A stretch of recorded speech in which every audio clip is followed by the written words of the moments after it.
Good morning, everyone. I presume some of you might have already implemented one of the global food safety initiative schemes in your facility. So this webinar will outline the basic steps involved in successfully implementing the chosen GFSI standard in your organization and also avoid some of the common pitfalls. Like any other webinar, the intent is to provide some basic information on the topic and thus help you to kindle the interest and explore the topic further. So this is just for about an hour, and it's very difficult to cover everything in 1 hour. So that's why I said the idea is to provide some basic information so that you can go back and then start doing some additional research on the topic. Well, my name is Rama, and I'm the Technical Program Director for Perry Johnson Registrar Food Safety Certification. So this is a certification body located in Troy, Michigan. We certify food processing companies and also agricultural farms to the various GFSI recognized food safety standards.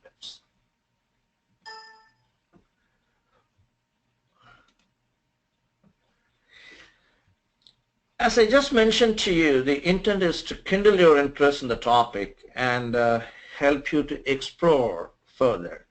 So the webinar will not provide any suggestion or step-by-step process for the implementation of GFSI standard, because that would be construed as consultative. So this is not going to provide any suggestion or step-by-step process for the implementation of the GFSI standard. This is just a general overview of how it can be managed through the project management approach. I'm going to make use of the project management approach to implement GFSI certification standards.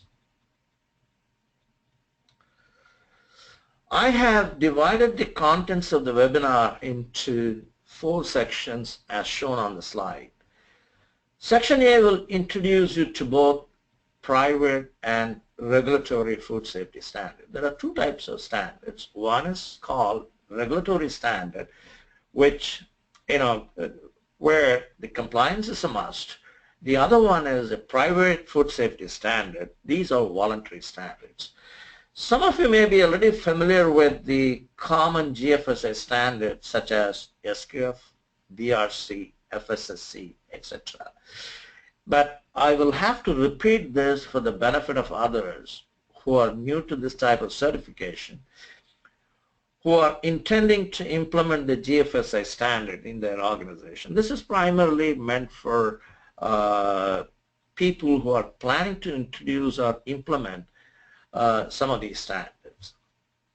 Then in section B, I will explain how to implement the chosen GFSI standard as a project. So this is what I told you a few minutes ago. I'm going to make use of the project management concepts to implement the chosen GFSI project. A project management approach to certification is ideal. If you want to implement GFSI standards, I think a project management approach is quite ideal. This section will explain how it can be achieved through the various phases of a project management process, such as project initiation, project implementation, and project evaluation, and finally project closure. Section C will outline some of the common pitfalls in the implementation of the food safety management system. Every project is unique, and obviously every project has its own problems, unique problems. I will explain what the common pitfalls are as far as this project is concerned. This might also help you in avoiding these traps in the successful implementation of the project. Communication during or after audits is not a one-way traffic. Okay. As auditees, you can exercise your rights, and this is what I intend explaining in section D.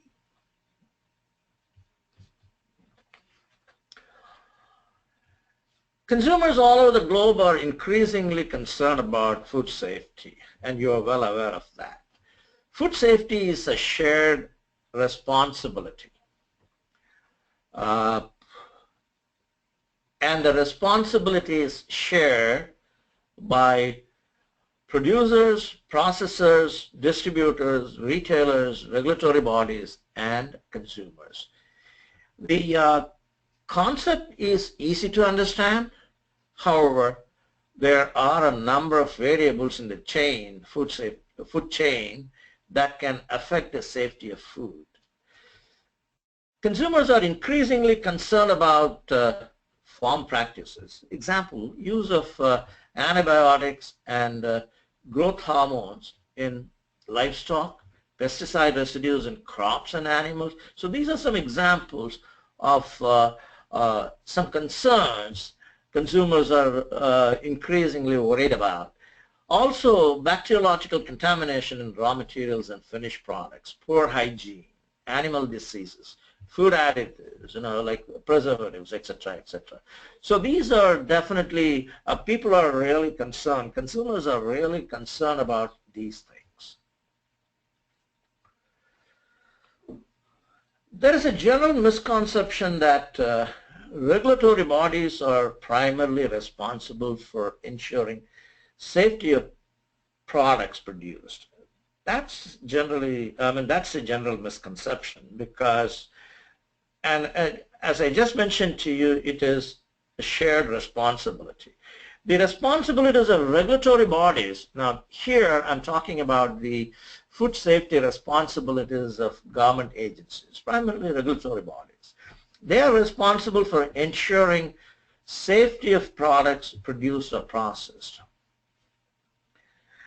And it also includes protecting consumers from illness or injury caused by food, providing assurance to provide assurance to the public that food is suitable for consumption, and also provide health education programs to communicate principles of hygiene and maintaining confidence in internationally traded foods. So these are some responsibilities of government entities, regulatory bodies.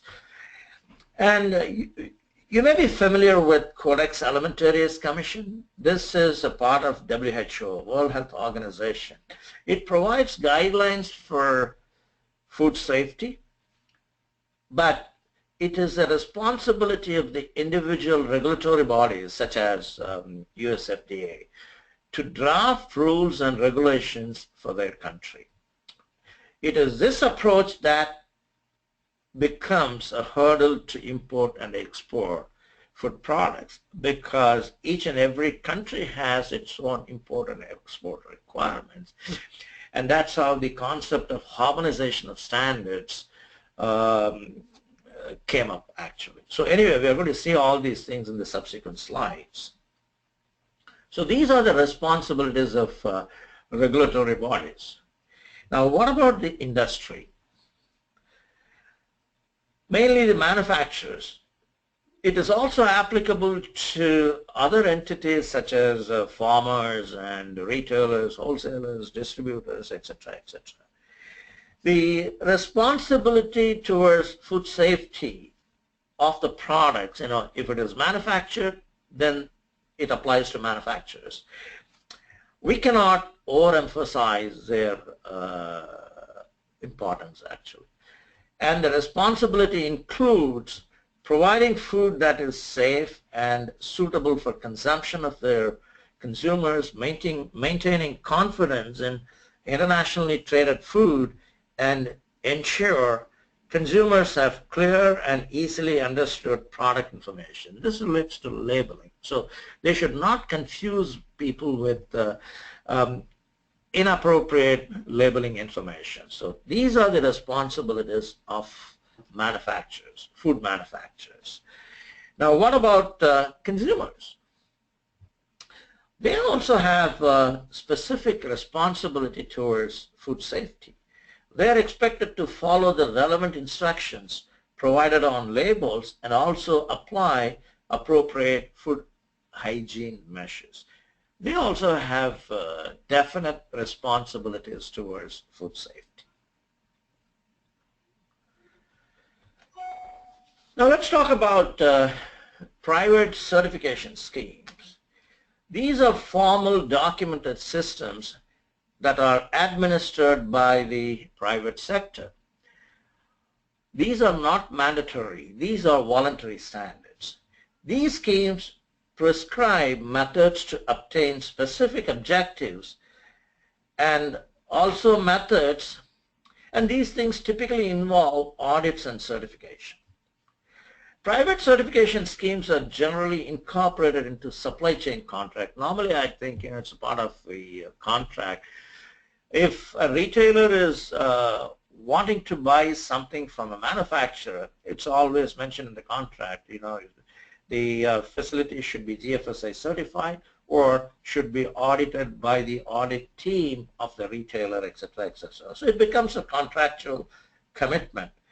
The main driver of private certification schemes is the market force. The market demands it, and that's what is forcing manufacturers, retailers, and all those entities to go for GFSI certification.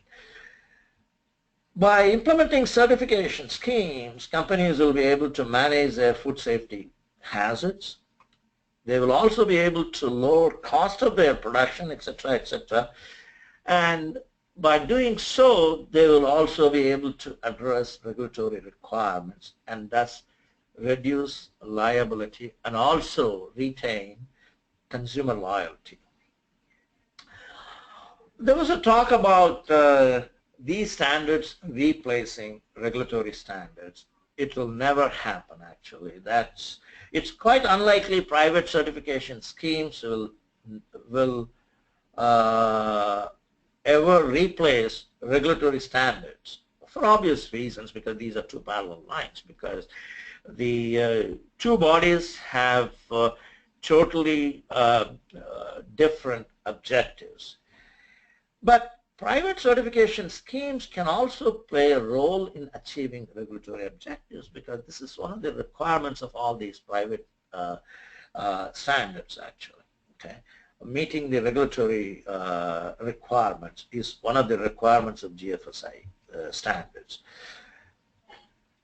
So while we all know that the regulatory standard will not be replaced by private certification schemes, there is a serious move globally, not only in North America but elsewhere also, to consider private schemes to be used as a factor within a risk-based framework. Okay. As a matter of fact, several regulatory authorities such as US FDA, CFIA, Canadian Food Inspection Agency, etc., etc., have already started incorporating the use of private sector schemes into their regulatory oversight framework. They're not going to replace the regulatory requirements, but what is happening is these private standards, these regulatory bodies have already started incorporating the use of these schemes into their regulatory oversight framework. To achieve the health-related policies and things like that. So I think it is gradually gaining importance even in the regulatory framework also. I'm sure you're all familiar with the benefits of third-party certification, okay, and it's just a repetition of what you all have seen. But I think I just want to quickly go through some of the benefits. Third-party certification provides compliance with generic government requirements. This is what I just mentioned to you in the previous slide. Okay. And it also has the benefit of transparency. When the audits are done by third parties, there is good transparency there. And these standards always aim at continuous improvement, and all these things make the whole process more effective. One major benefit to the industry of third-party certification is the avoidance of duplicate audits. Okay, and GFSI has got a goal. What is that goal? One certified, accepted everywhere. If you're certified to SQF, if you're certified to BRC, IFS, and things like that, these are GFSI recognized schemes, right? So once you get certified to any one of the standards, then it is accepted everywhere. You know, your client cannot say, no, you are certified only to SQF, I want you to get certified to BRC. No, because that's where harmonization of standards come into play. Okay. And also, companies that obtain third-party certification have greater opportunities with the buying community because it provides greater confidence. It provides confidence to buyers that systems in those companies are acceptable or up to some standard, and that's why it increases the value of the manufacturing companies. Okay.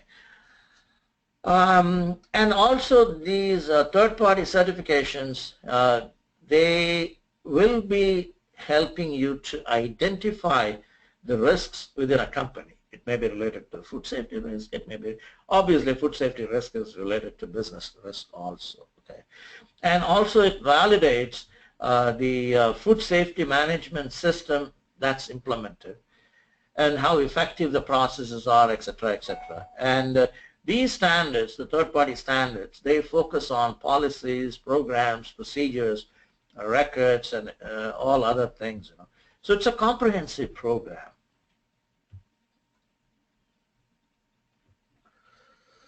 Again, some of you are quite familiar with GFSI organization, Global Food Safety Initiative, but for the benefit of people who are going to implement these standards, this slide will definitely help you to understand.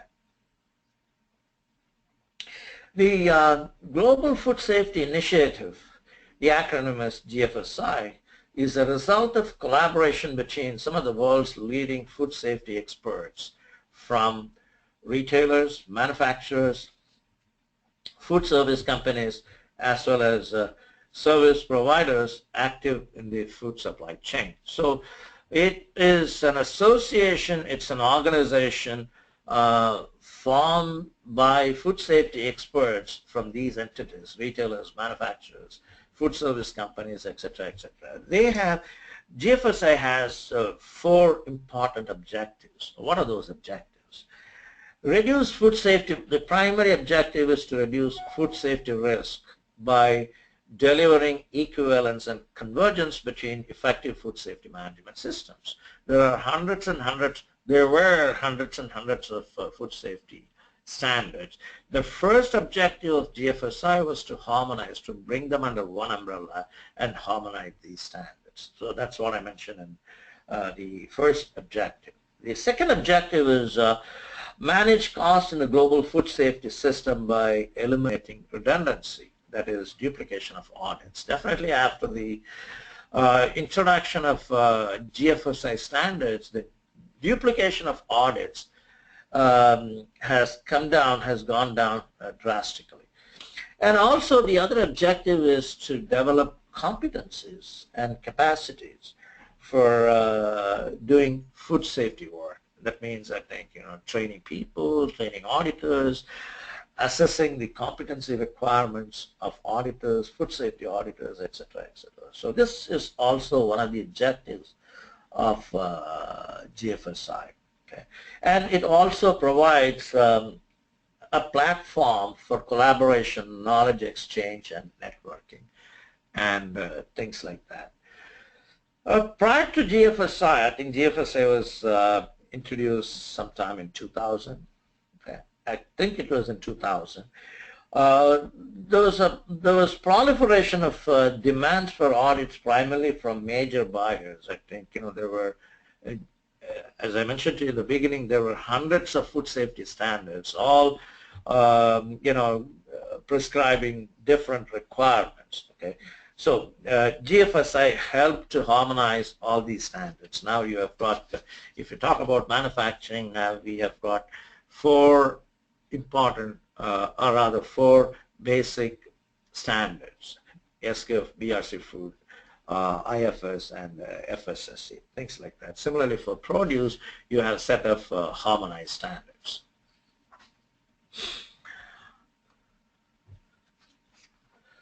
Okay, let's get into the specifics of some certification schemes. We are talking about two different types of certification schemes. One is called ISO 17065 based schemes. The other one is called 17021 based schemes. These are accreditation schemes, nothing to do with your area of operation, but certification bodies get accredited to one of these standards. When we offer the certification programs, we offer under one of these two schemes. The first one, 17065, has SGF, BRC, BRC Food, BRC Packaging, BRC Storage and Distribution, IFS Food, IFS Pack Secure, IFS Logistics, and things like that. And also you have Global GAP, which is a produce safety standard. So all these are included in 17065 schemes.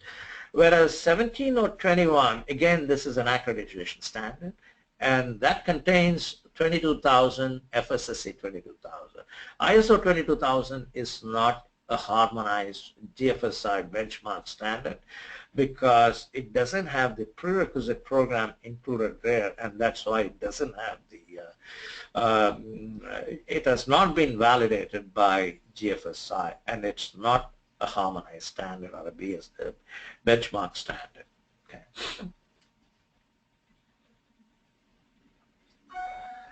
Let's quickly go through some of the GFSI benchmark certification standards. First, I'm taking up 17065 based standards. Okay.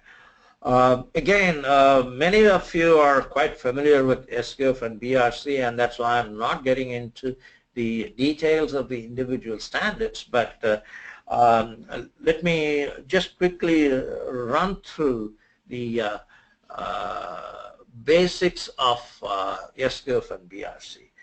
This one stands for, SGF stands for Safe Quality Food. This is a retailer-based certification scheme, and this is owned by the Food Marketing Institute USA. I mean, this is a local standard, and this is also a global standard.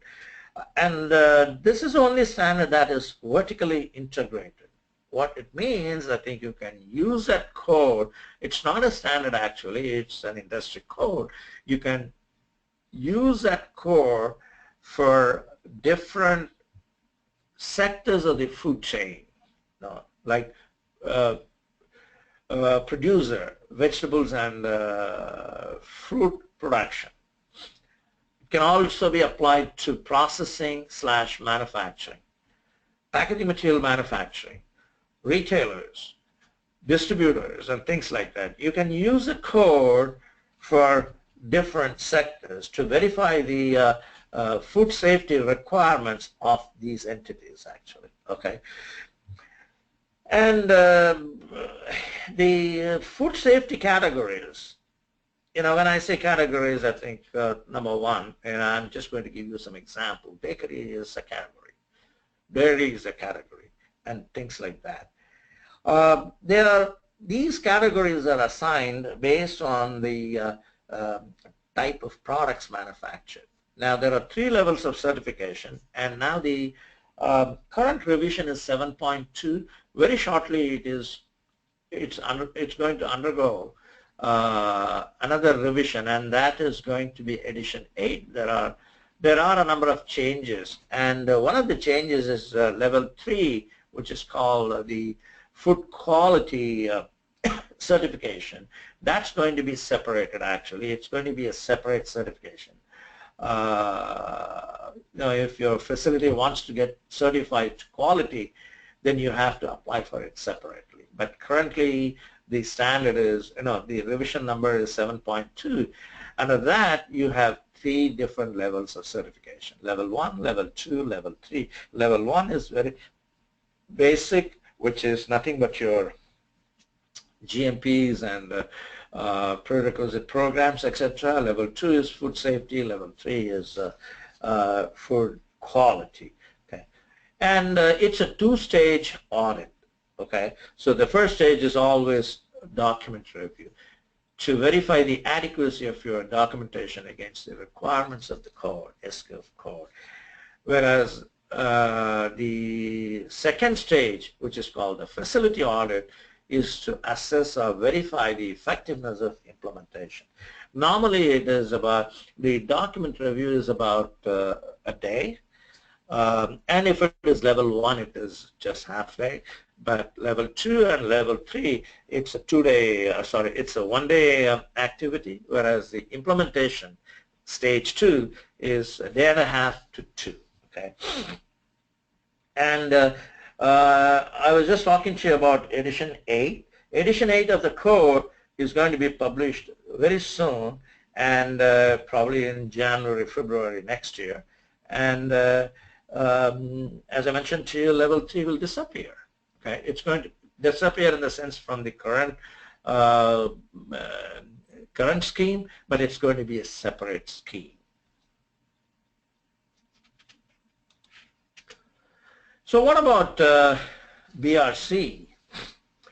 Unlike the SQF code, BRC stands for British Retail Consortium. It has got different standards for different sectors. One for food safety, the current revision is issue 7.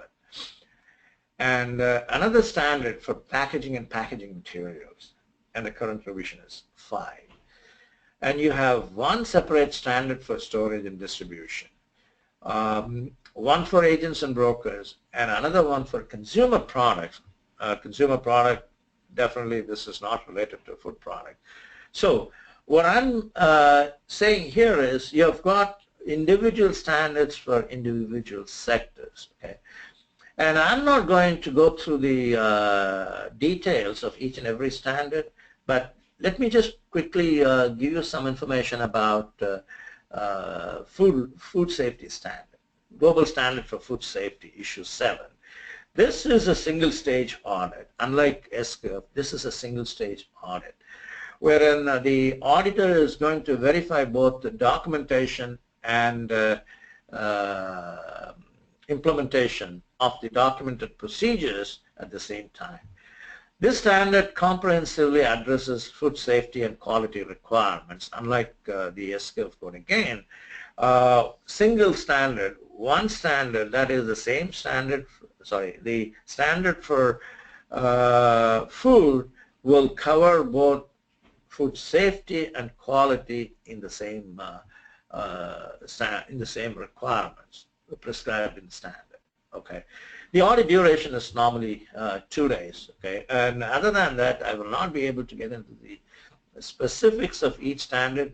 Even the food standard, I'm not going to get into detail because that itself will be one full day actually. Okay, so if I start explaining things like that. So I'm not going to get into the specifics of these standards. Let's move on to IFS. IFS again, the previous one, BRC, is obviously, I think it's a British standard. Now, IFS, otherwise known as International Featured Standard, very similar to BRC. You have one for food, one for logistics, one for packaging, one for household, etc., etc. So again, just to give you some idea about the packaging standard, previously this was a Canadian standard, but IFS bought the rights for the standard, and they have converted that standard into IFS standard. Okay. Yeah, that's about IFS. Then this one provides some information about, this slide provides some information about good, global good agricultural practice. Okay, GAP, the acronym GAP stands for Good Agricultural Practices.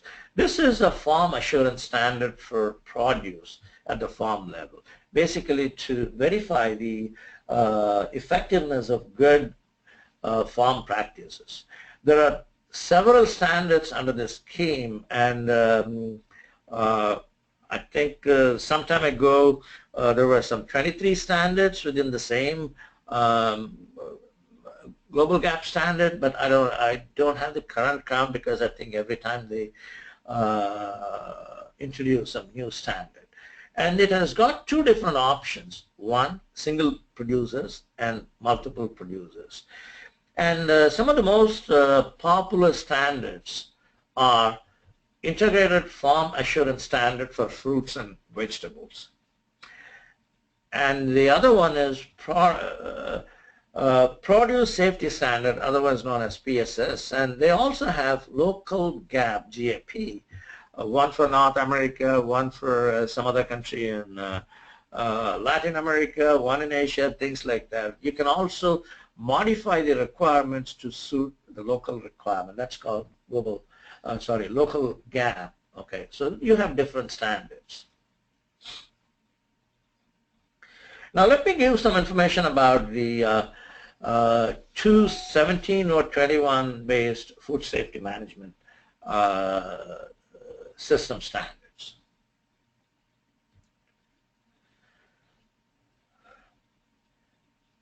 Obviously, this is an ISO quality management system based certification, and this standard or the scheme is owned and managed by the FSSC Foundation in the Netherlands. Okay. And this is also a GFSI benchmark scheme focusing only on food safety. Now, when I say food safety, it also includes packaging materials. And very recently they have revised it to accommodate distribution also. Previously, I think that's not implemented, that's going to be implemented. But these are some changes that are taking place in the FSSC standard. This is a two-stage audit.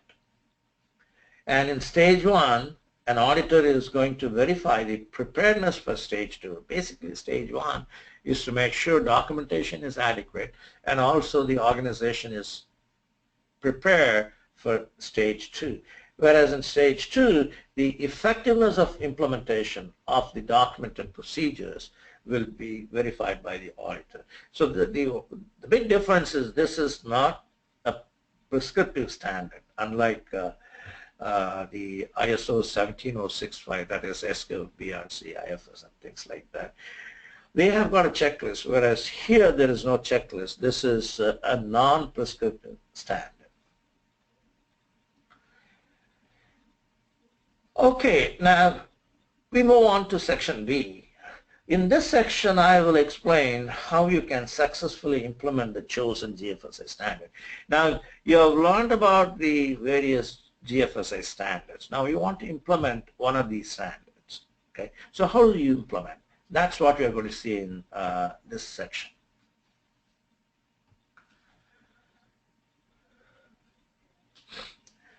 When an organization decides to implement one of the GFSI certification standards, there is often the inclination to start doing something because you have already decided to implement SQF, you have decided to implement BRC, but now without looking into the planning aspects, you will have the urge to do something without taking time to consider the best approach for the company.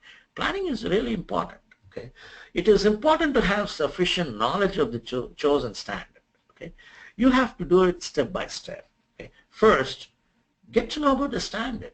Okay, get to know more about HACCP. Okay? So then only you can implement an effective system in your organization. Therefore, if you are new to HACCP or new to the standard, you will want to read to gain an understanding of the entire process. If you're not familiar with HACCP, if you're not familiar with the standard, you have to take some training program. Also, you will go through the requirements of the standard in detail to familiarize yourself. It's not just attending a training program. As a team leader, you will get into the specific requirements of the standard. Also, you would like to consider a few things. And what are those things? Where exactly are you today? I mean, as far as system implementation is concerned, and where you want to be, okay? So this minus that is a gap. That means you have to do some gap analysis. You can do it yourself.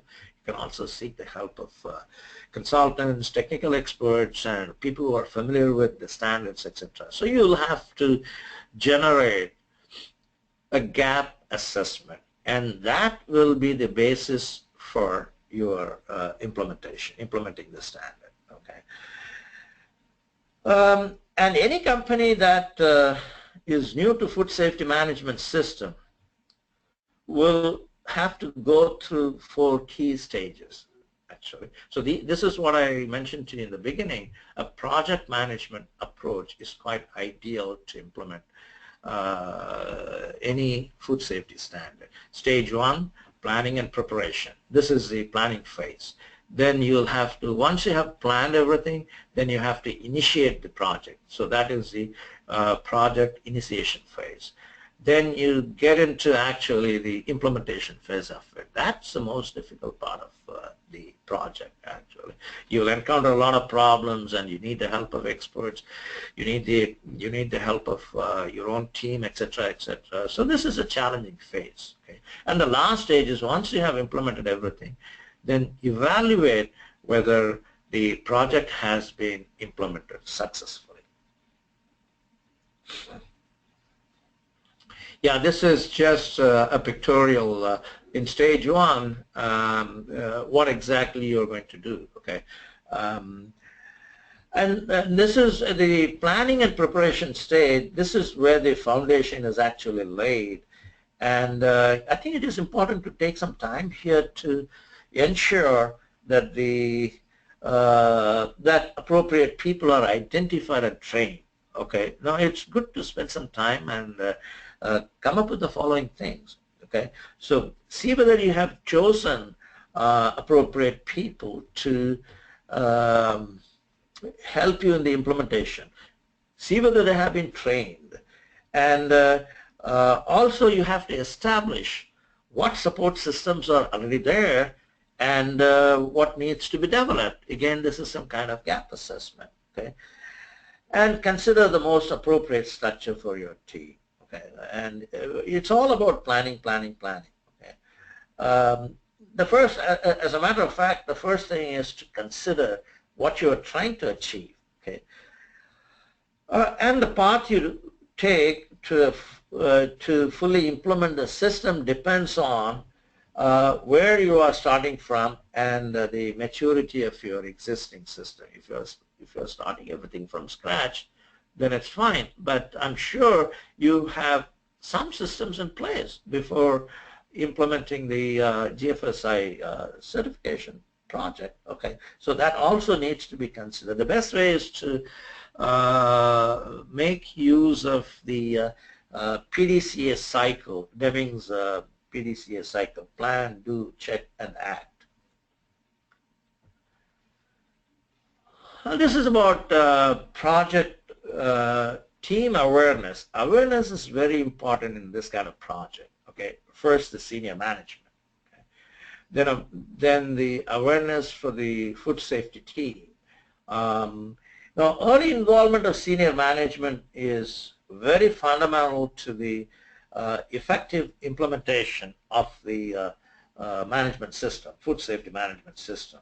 Real commitment, we are talking about real commitment. If there is no commitment from senior management, then the system is going to fail. So that's why I just want to use the description: real commitment from the senior management, okay, is a must. And these managers also, senior managers also need a basic understanding of the most likely food safety hazard. They should know something about hazard. They should know something about food safety and all that. Then only they'll be able to support the whole program more effectively. Okay. And once that is done, then the steering group, I'm talking about the food safety team, they also need some kind of in-depth education and training, and that will definitely provide a valuable and visible support in implementing the whole project. Okay. As a matter of fact, the food safety team leader will have to play a key role in the success of the whole implementation project. Okay. In the leadership role, the team leader will be responsible for a few things. And what are those things? Okay. The team members have sufficient knowledge and expertise. That is the primary responsibility of the food safety team leader, because the team is going to support the team leader in the implementation project. Okay.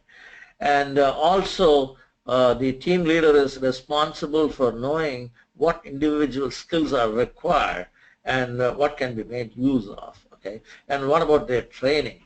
Okay. And how is their organization? How do they organize work with regard to implementing the project? So these things need to be considered by the team leader.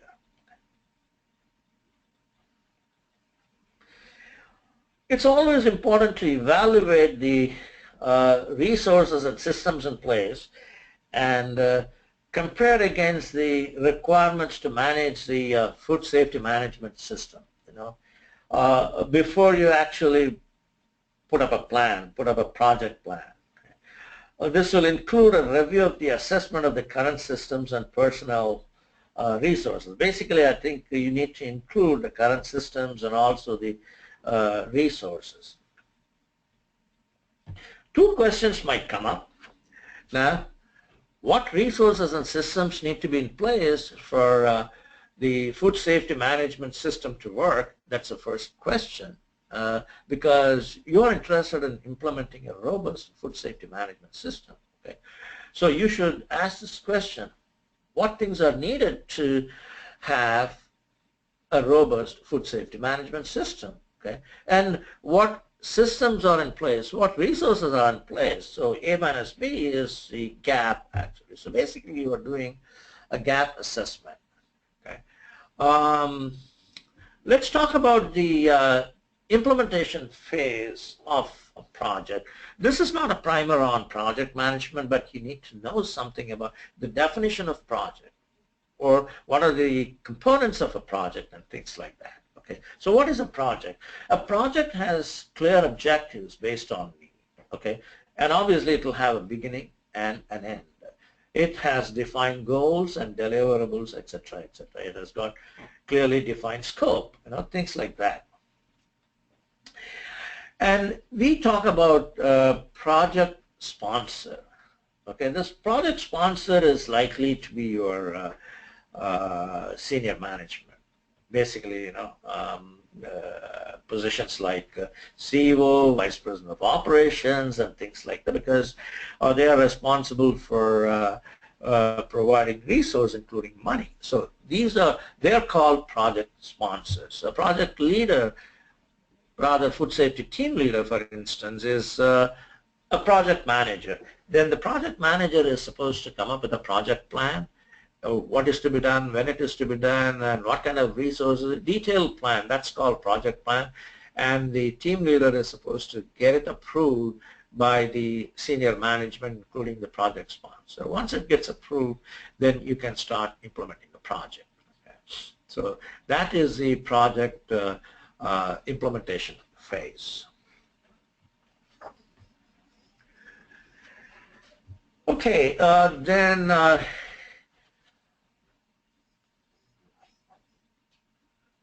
this is something about organization of documents. Okay. Yeah.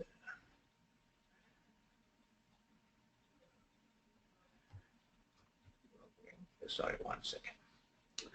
It'll be a good idea to organize documentation into 4 levels. Again, people who are familiar with ISO 9000 kind of system, they will have some idea about the 4 levels of documentation.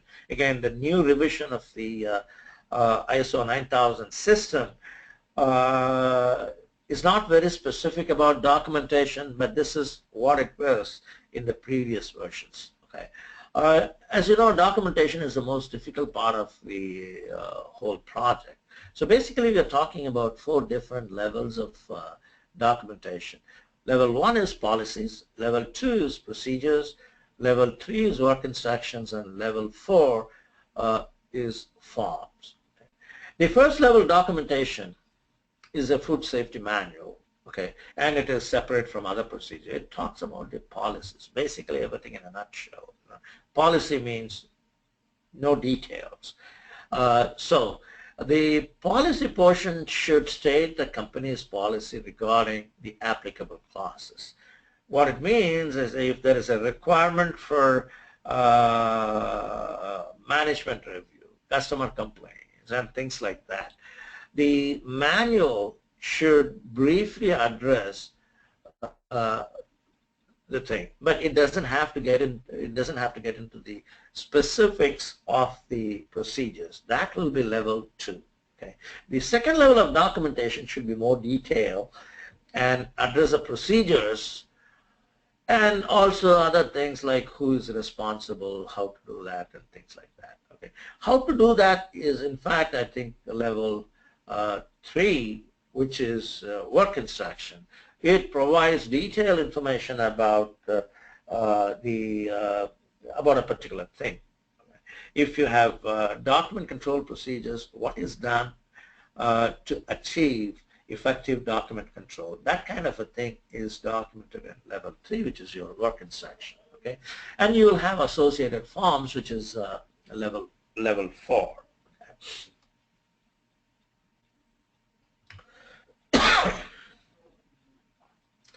Now, the first step in the development of your food safety manual is the creation of food safety manual itself. Okay, this is separate and totally distinct from developing food safety system procedures. Here, the purpose is to state briefly the policies and objectives of the company to achieve food safety in your organization. So, organize your food safety manual by major headings for easy reference. You may also make reference to the particular sections of the standard if you want to, but that's not a requirement. Okay, always have an index.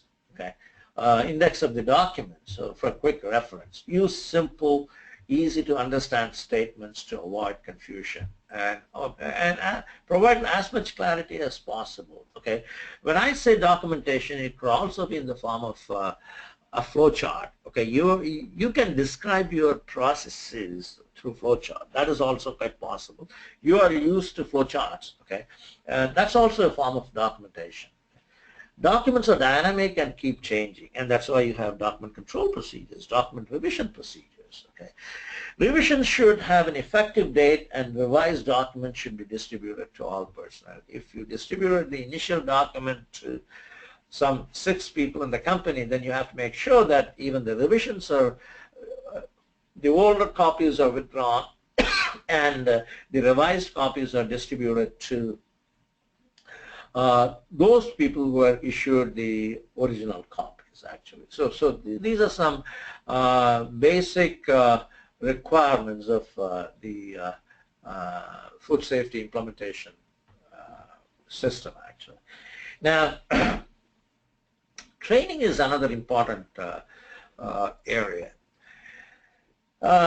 You should ensure your company employees are competent, trained, and continuously they upgrade their knowledge and skills. Okay? So that means you have to establish the necessary competencies for personnel whose activities actually may have an impact on food safety. So the training program is very important. You know? It should cover topics on food safety, GMP, hygiene, CCPs, food defense, etc., etc. Okay. You can also monitor you should, in several standards, all these standards require you to monitor the effectiveness of training. Okay. That can be done by monitoring the performance of employees, giving a quiz, giving a test, and things like that. There are several ways of doing it. Okay, and you must keep records of training provided to all employees. So these are some basic things required as far as training is concerned. Okay, now I know we have got another 10 minutes, so we'll quickly go through section C, which talks about the pitfalls in the implementation of the food safety management system. The first thing that comes to our mind is lack of management support. Okay, senior management standing behind a food safety management system is critical to the success. This is what I just mentioned earlier, actually. So when you're seeking your senior management support, you should be fully prepared with facts and figures, because they can only understand facts and figures. I think you should be, as a team leader, you should be fully prepared to face their questions. You should plan everything in detail. That means the entire program, including goals, benefits, cost saving, budgetary considerations, everything you must, for your meeting with senior management, you should be fully prepared with all these things. And you have to make it clear to them that the program will not compromise business operations. That's probably their main concern sometimes. So you have to assure them that the program will not compromise business operation. Okay. A comparison of what's similar, I think, it's some kind of market intelligence. So what similar businesses are doing, that could definitely help the cause, actually. Okay. Then I think the other one is company culture. Company culture is also driven from the top, like the commitment culture is also driven from the top. If you have superficial support, then the culture is also going to be very superficial. Okay? So for a company to create a strong safety culture, all employees need to know that senior management views food safety as a key element. It's not just lip service, but I think they're totally committed to the implementation of food safety management system and things like that. Okay, so the other one is, I think, failure to link project objectives with corporate goals. Food safety can never be independent of business objectives. Okay, if there is no proper food safety in place, then the business is, they can be wiped out any time. So the business objective should not be separate from food safety objectives. So that's what I'm trying to highlight here.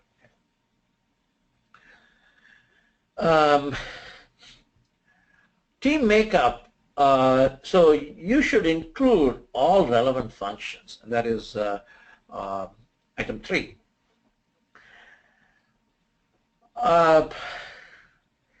One of the problems is, the team leader does not include all relevant functions. This problem has a variety of causes, including resource constraints and the failure to, you should not take up everything. As a leader, as a food safety leader, you should not take up everything on your shoulders. Okay, so you should try to include as many functions as possible so that you are supported fully.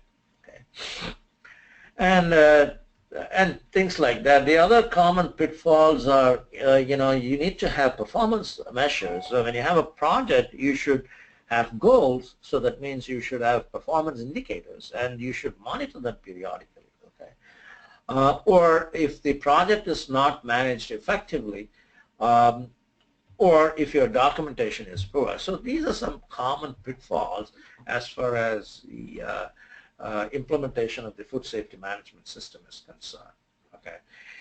What about your rights? I think this is probably the last section, and I've got only 5 minutes to go. Okay. All GFSI schemes require certification bodies to provide a copy of the contract that includes as a minimum.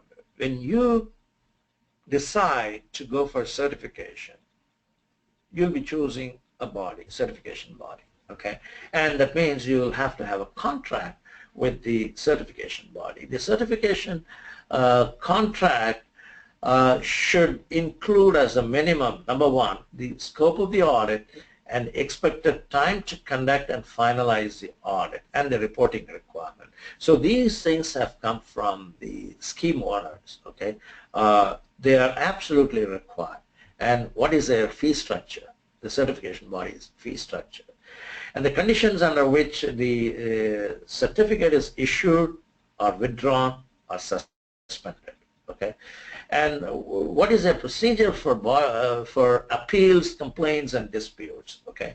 You may not agree with the findings of the auditor. Then that means a certification body should have a procedure to address your grievances and all that. So basically, I think, you know, these are your rights. Number one, to have a contract. The contract should specify these things.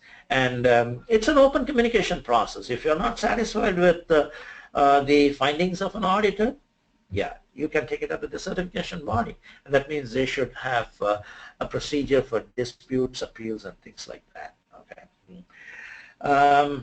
Also, something about complaints. When you want to register a complaint about the certification body's activities or appeals or disputes, etc., again, you can take it up with the certification body. And if you're not satisfied with the responses, you can also take it up with the license owners, basically SKO, BRC, and things like that. And certification bodies are required to keep records of complaints and investigations, etc., because these are going to be audited when they go for accreditation, or rather these are called conformity assessments, you know, essentially for the certification body. So these are some rights. These are your rights I wanted to bring up to your attention. Now, thank you very much for your time, and that completes the webinar. If you have any specific questions, you may raise now. Thank you once again.